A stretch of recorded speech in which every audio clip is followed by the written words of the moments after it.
ইয়াযুন্নুনা আন্নাকা মিন আহলিন নার।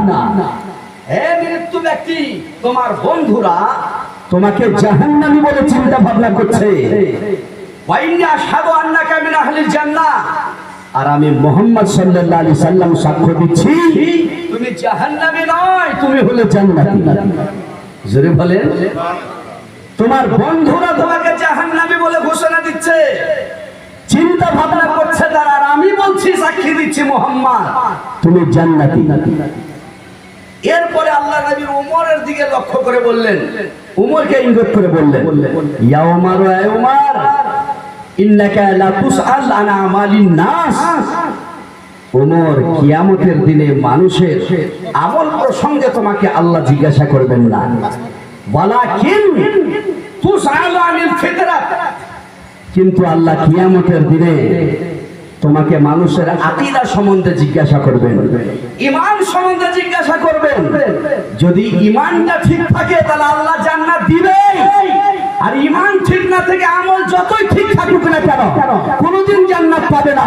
ব্রাদারানে মিল্লাতে ইসলামিয়া, এই হাদিস থেকে স্পষ্ট হলো লোকটা ছিল গুনাহগার, লোকটা ছিল পাপী ব্যক্তি, কিন্তু আল্লাহ নবী বলছেন যে শোনো, এর ঈমানটা ঠিক ছিল বলে আল্লাহ একে জান্নাত দেবে। আর যদি ঈমান না ঠিক থাকতো তাহলে আমল যতই ঠিক থাকতো জান্নাত পেত না। জোরে বলেন, জান্নাত পেত না, কোনো মতে পেত না। এই মিশকাত শরীফের হাদিস থেকে স্পষ্ট হয়ে গেল যে সাহাবী রাসূলের ঈমান ছিল বলে নবী সাক্ষ্য দিয়ে বলছেন তুমি জান্নাতি, আর আমলে দুর্বলতা ছিল সেটা আল্লাহ পাক পরওয়ারদিগারের বিষয়ে আল্লাহ ক্ষমা করবেন। তাহলে আসলে প্রকাশ্য রূপে হয়ে যায় যে ঈমান হলো জান্নাতের চাবি।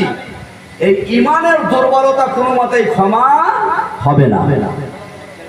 ঈমানের দুর্বলতা আল্লাহর পক্ষ থেকে কোনো মতেই ক্ষমা হবে না, কোনো দিন হবে না।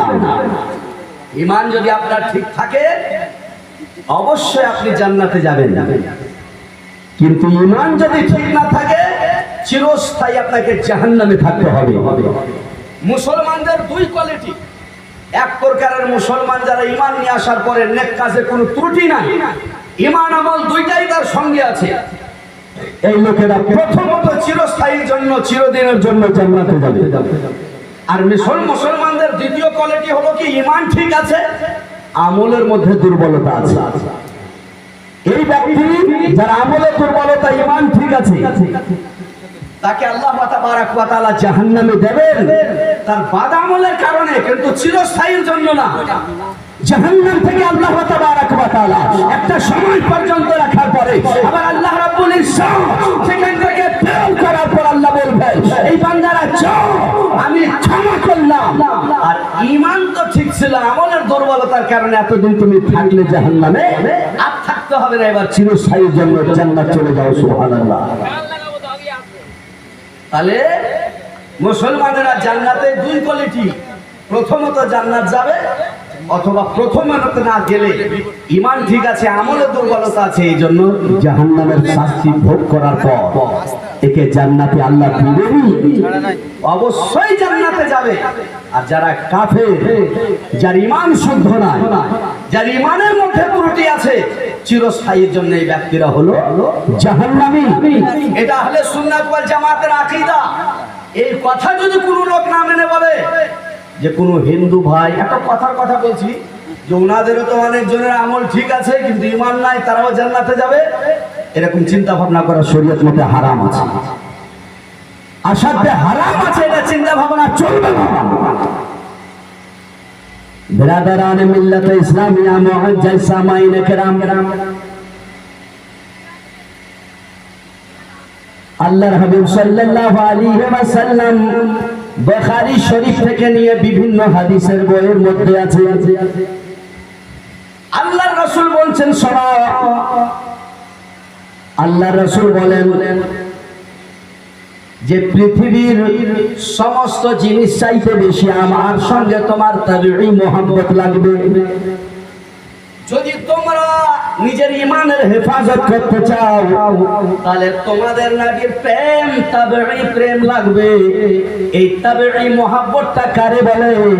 তাবেঈ মুহাব্বত বলে একজন মানুষ যেমন নিজের আওলাদকে প্রেম করে ভালোবাসে, নবীকে নিজের আওলাদের মতো তার চাইতে বেশি নবীকে ভালোবাসতে হবে, এটাকে বলে তাবেঈ মুহাব্বত। তবে সেই ব্যক্তির ঈমানটা পূর্ণ হবে। ব্রাদারান ইসলাম মুআজ্জাজ হযরত, রাসূলুল্লাহর ভালোবাসাতে কোনো রকমের আঘাত চলবে না, কোন রকমের আঘাত চলবে না। ফিকহি পাহলিয়া বলে একটি বই ফাকিহে মিল্লাত মুফতি জালালউদ্দিন আহমদ আমজাদি রাহমাতুল্লাহ আলাইহি লিখেছেন। তিনি আহলে সুন্নাত ওয়াল জামাতের একজন যোগ্যবিজ্ঞ মুফাসসির, ফাকিহ, বড় আলিম। তো ফিকহি পাহলিয়াতে তিনি লিখেছেন কি যে রাজুলুন তারাকা সুন্নাতা ইল্লাম ইয়ারা হাক্কান। তিনি বলছেন যে কোন ব্যক্তি যদি কোন রাসূলুল্লাহর সুন্নতকে ছেড়ে দেয় আর তাকে জিজ্ঞাসা যদি করা হয় যে রাসূলের তরিকা সিস্টেম সুন্নতটা কেন ছাড়লা, বলো কিসের জন্য ছাড়লা, তো তার কথা থেকে মনোভাব থেকে যদি বুঝতে পারা যায় যে রাসূলুল্লাহর সুন্নতকে সেই ব্যক্তি হালকা মনে করে ছেড়েছে, অবহেলা মনে করে ছেড়েছে, বিরাদারানে মিল্লাতে ইসলামী ফাকিহে মিল্লাত বলছেন যে সরাও সেই ব্যক্তি রাসূলের সুন্নাতকে হাকির মনে করে ছাড়লো, সেই ব্যক্তি হালকা মনে করে ছাড়লো, সেই ব্যক্তি মুসলমান নয়, ফাকাত কাফার, সেই ব্যক্তি কাফের হয়ে গেল। তো রাসূলের কোন সুন্নতকে যদি হালকা মনে করে কেউ ছেড়ে দেয় সেই ব্যক্তি কাফের। আমরা তো অনেক ফরজ ছেড়ে দিই, সুন্নাত তো ছুটেই, কিন্তু আমরা তো অবহেলা করে হালকা মনে করে ছাড়ি না। যে ব্যক্তি হালকা মনে করে অবহেলা করে ছাড়বে রাসূলের কোন সুন্নতকে, সেই ব্যক্তি হলো কাফের। এবারে একটা কথা চিন্তা ভাবনা করে দেখেন যে যদি রাসূলের পাক সাহেবে লাউলাদ সাল্লাল্লাহু আলাইহি ওয়াসাল্লামের সুন্নাতকে যদি কোনো ব্যক্তি অবহেলা করে, হালকা মনে করে, সেই ব্যক্তি হলো কাফের। তাহলে যার সুন্নাত সেই রাসূলকে যদি কেউ হালকা মনে করে, রাসূলুল্লাহর সম্মানকে যদি কেউ ঘটার কথা বলে, তাহলে সেই ব্যক্তি পাকা কাফের হবে কিনা?